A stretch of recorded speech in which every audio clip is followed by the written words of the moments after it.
person goes all the way to Asia to meet the wisest monk in the world. And he says, what is the way to heaven? And that monk's saying all kinds of complex things to get to heaven. And the person's confused and he says, oh, I'm going somewhere else. He goes to the wisest person in the world. And he's finding a person all the way, I don't know, in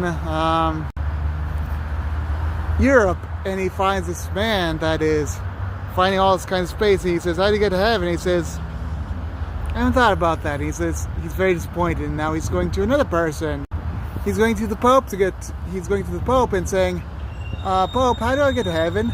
And the Pope is getting too many hard answers for him. It's impossible. And he says, I'm disappointed. So he's going to random people.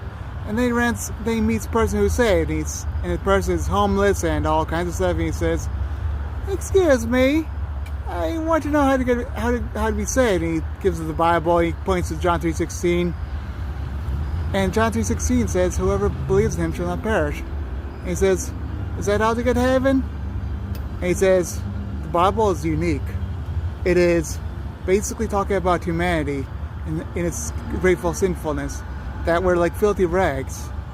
And he says, I'm like filthy rags, that's good. But is that the way to heaven? And then he says, yeah, if you believe that Jesus is the way to heaven, then you're going to heaven. And then it sticks with him. And then suddenly he realizes, wow, Jesus is the way to heaven. And if you believe that Jesus saved you from hell, you're going to heaven, okay? Bye.